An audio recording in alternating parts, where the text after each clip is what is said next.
Jamaah, ini judul yang paling panjang. Udah kayak tulisan isi di koran.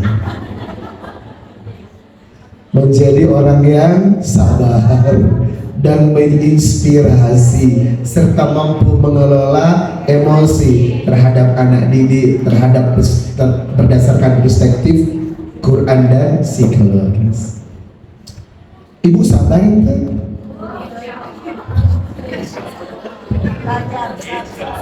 Bapak sudah menjadi suami yang penyabar belum? Hadirin yang dimuliakan Allah, anak adalah amanah yang luar biasa dan tidak akan bisa menghasilkan anak yang taat seperti Ismail. Tidak akan bisa menghasilkan generasi muda seperti Yusuf. Tidak akan bisa menghasilkan anak seperti anak Luqman kalau institusi rumah tangga selaku pencetak anak tidak taat.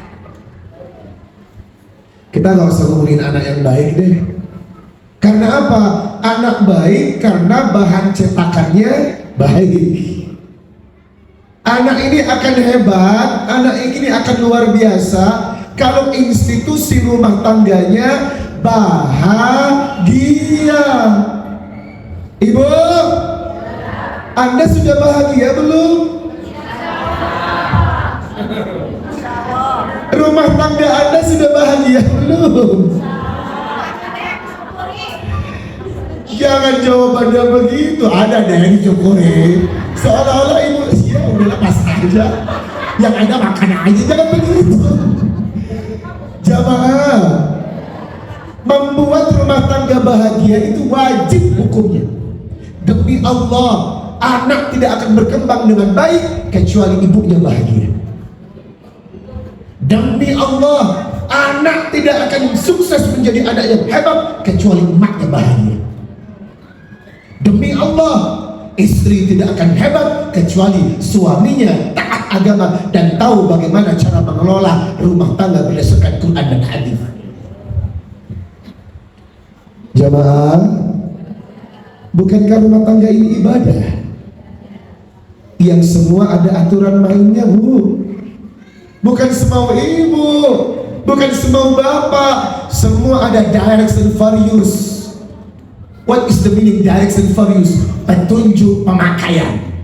Kalau ibu lihat obat, di belakangnya ada direction for use, cara pakai. Nah, rumah tangga juga petunjuknya sudah ada. Rumah tangga petunjuknya wajib dimainkan. Kalau Anda tak paham mengelola rumah tangga, maka demi Allah Anda akan jauh dari kata bahagia. Tidak menjamin 17 tahun pernikahan bahagia. Bisa jadi bertahan karena luka. Betul? Tidak jamin 20 tahun sudah berumah tangga, tidak jamin bahagia. Karena apa? Bertahan karena anak. Banyak wanita yang cuma mampu bertahan dan bertahan. Pernikahan tidak seperti itu. Bukan cuma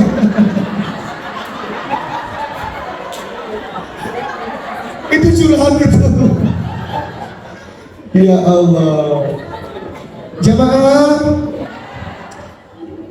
mari menjadi orang tua yang baik dengan cara apa?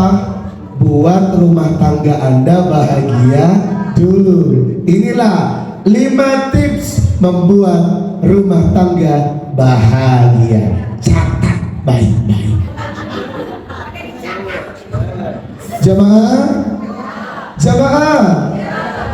yang pertama, menjalani rumah tangga dengan ilmu agama. Pasti bahagia. Pasti bahagia. Menjalani rumah tangga dengan ilmu agama pasti bahagia. Mari kita kupas satu persatu. Yang pertama, surat At-Tahrim ayat ke-6.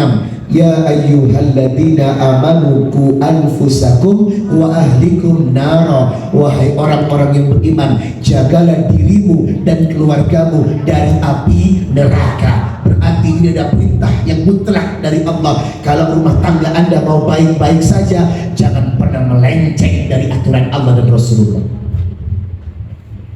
Kalau rumah tangga Anda mau baik-baik saja, ku anfusakum wa ahlikum nara, jaga dirimu dan keluargamu dari api neraka. Sekali Anda bermaksiat, maka Anda akan tamat.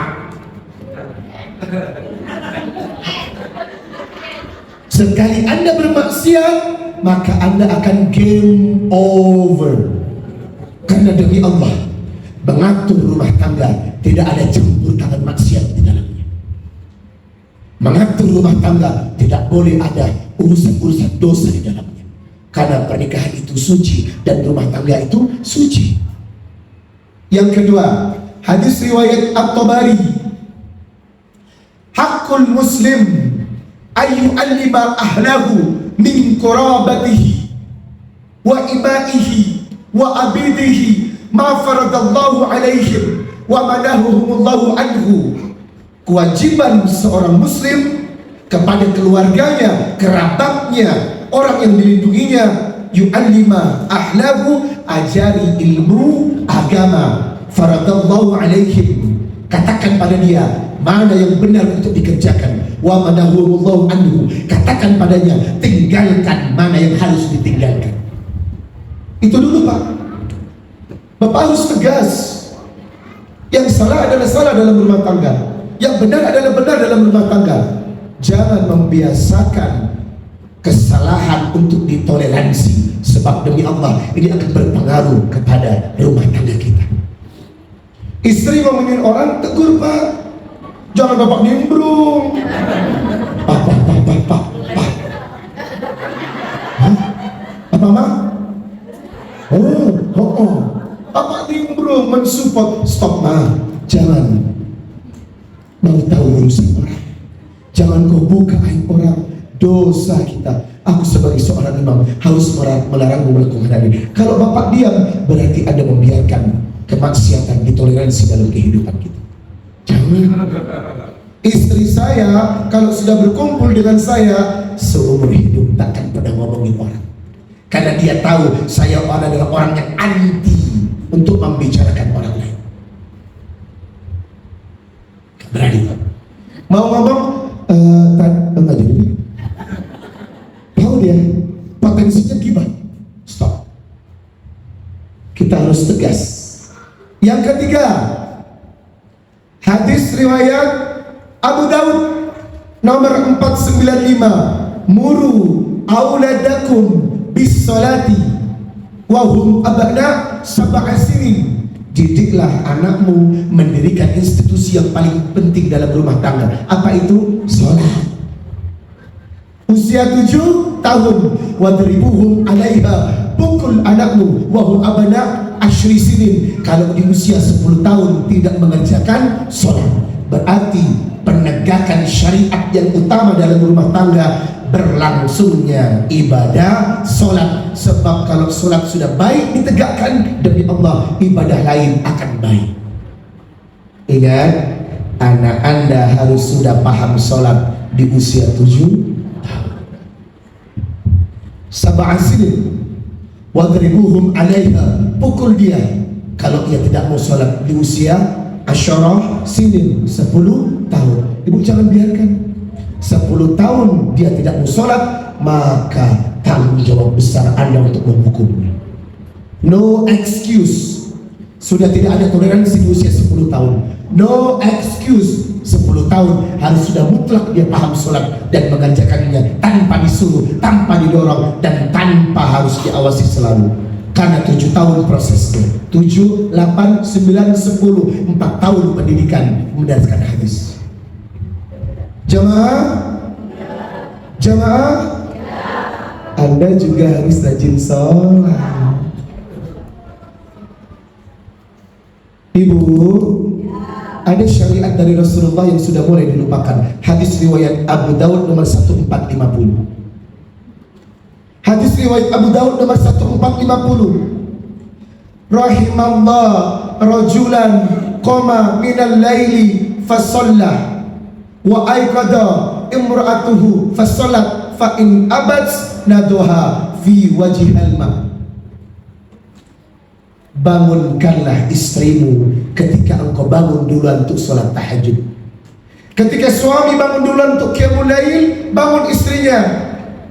Fa in abad, kalau istrinya menolak, ngantuk ma, bangun ma, ngantuk. Anda ambilin air, percikan ke wajahnya.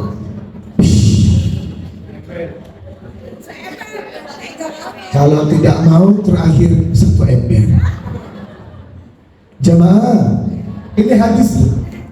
Sebaliknya, rahimallah imro'atan qamat minal laili. Allah merahmati seorang istri yang bangun tengah malam. Wa aiqadat zaujaha, dia bangunkan suaminya. Fa in abah, kalau suaminya tak mau, nadoha fi wajhil ma, diambilkan air, dipercikan ke wajah suami.